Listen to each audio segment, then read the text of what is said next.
Hey, before we get started, I would like to thank everybody for tuning in. It's your boy K.A. every day. K.A. And I got my co-host with me, Peat Fever. Peat Fever. A.K.A. Mr. Nobody. And this is the Shut Up Already podcast. You know it. Shut Up Already podcast, episode 1. But before we go any further, I would like to thank King Neppy for the fresh gear. Shout out to King Neppy, the whole King Neppy team over there. Hey, and here at Shut Up Already podcast, we discuss everything dealing with sports. And if we taking care of all the other business, let's get right to it.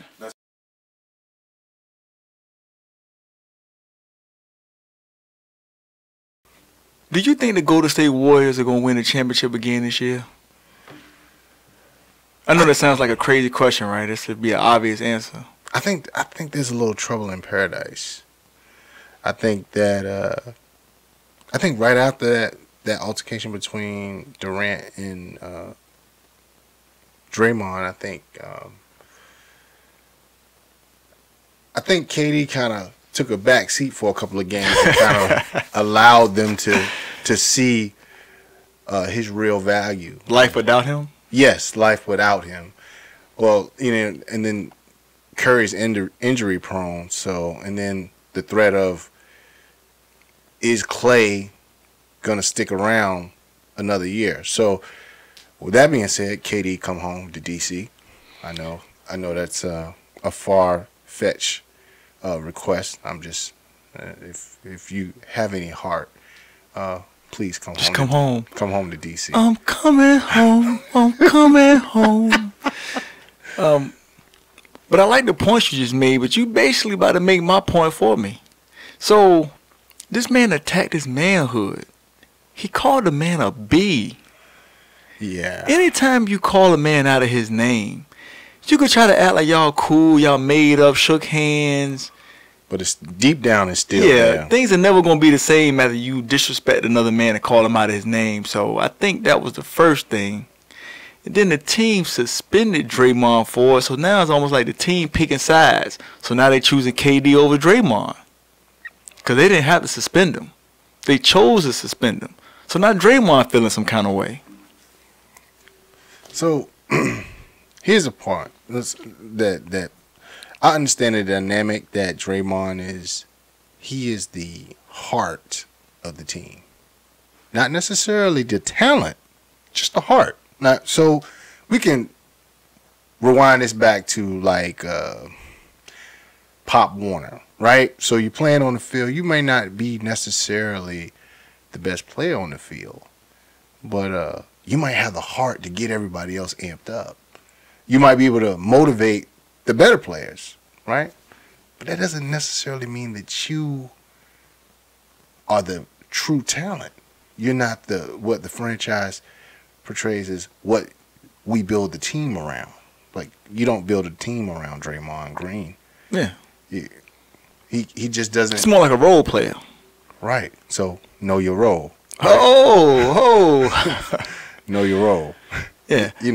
That's and because Draymond, the attitude and the energy that he gave off was as if he was the one that won those championships by himself. He didn't win. That was a Splash Brothers event that he participated in. Absolutely. He just happened to be on the team. Yeah. No. I mean, he played a part, but he played a part as a motivational factor.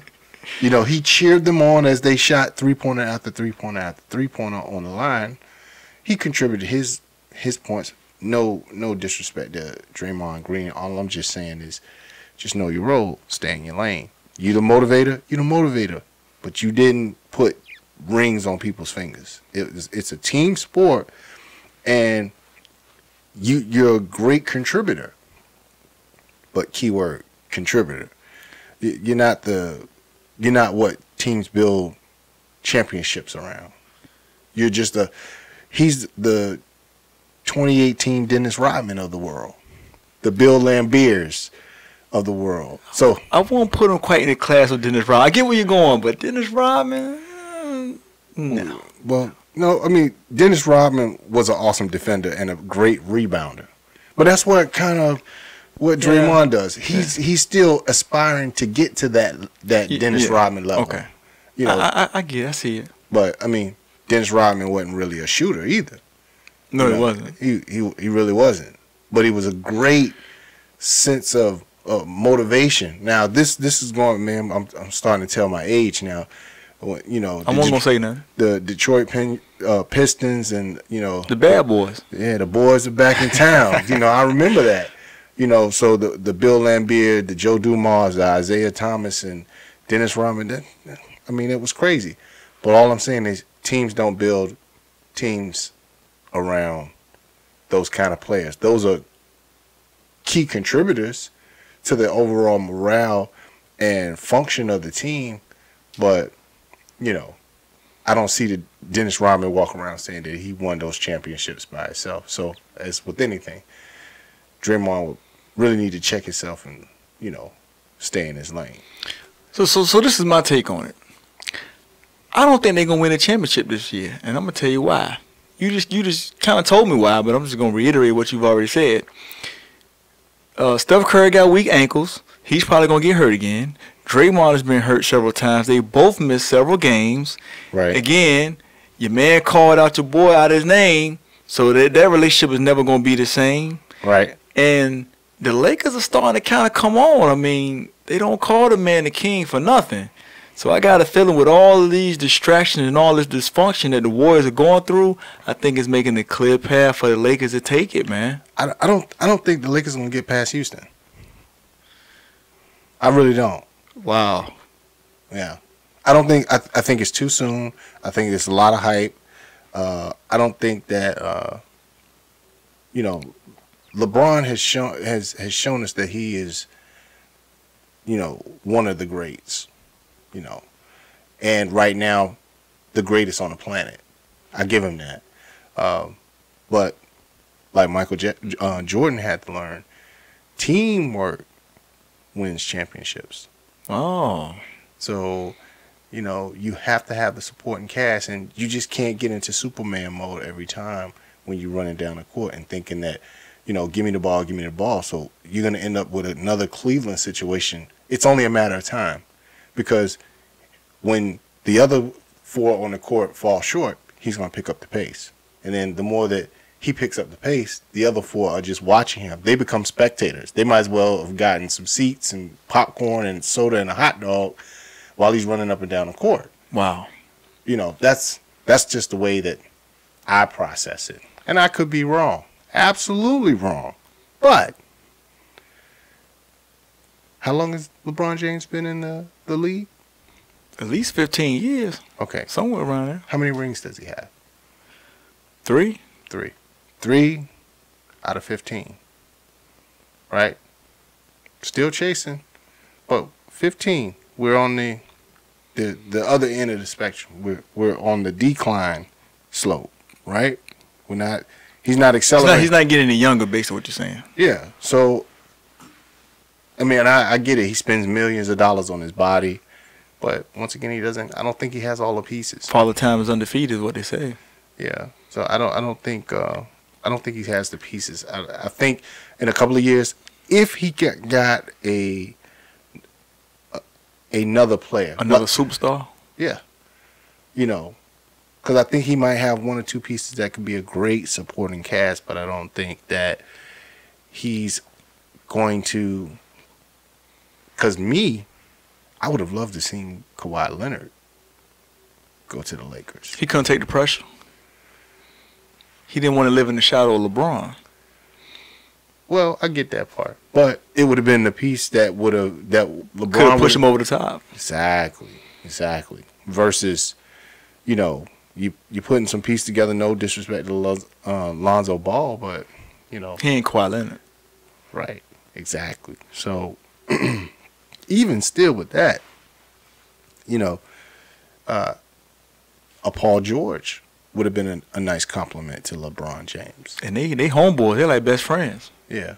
I mean, I don't know what happened between him and Chris Paul, but, things went a little haywire after that Rondo incident. But, yeah. I'd say those are the kind of pieces that LeBron would need in order for us to sit here and say, watch out. Magic's doing a great job. He's putting the pieces together. But I don't think Lakers, not now. I will say that makes the most sense, but maybe I'm just doing a little wishful thinking. And I'm thinking if all the stars line up just right, we could have a potential David and Goliath situation. Hate to get biblical, but you know, sometimes the giant has to go down, and this could be the year that the giant goes down. Yeah, and it very well could. I just don't think it's going to be the Lakers. I think that LeBron's gonna have his hands full with Denver. Wow. I think he's going to have his hands full with Utah. And Donovan Mitchell is nice. Okay. And you know, after all of that, you still got to deal with Houston before you even get to the defending champs, huh? Yeah. So what are you going to do? Oh, and let's not forget Oklahoma. You got to deal with Russie and Paul George. Not to say that they're doing anything great this season, but they could put it together though. Yeah, absolutely. So you still end up, you know, with a lot of challenges for LeBron and company. So it'll be interesting to see. I just don't, me personally, I don't think they have all the pieces. So basically what I'm hearing is book it, Warriors, 3-time, back-to-back champions. No, I don't know. I would, and I love to see them play.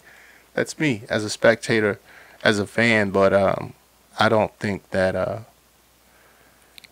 think there's going to be some challenges. I think Houston, this might be Houston's year. This is going to be their year? Yeah. All right. Well, y'all heard it here first.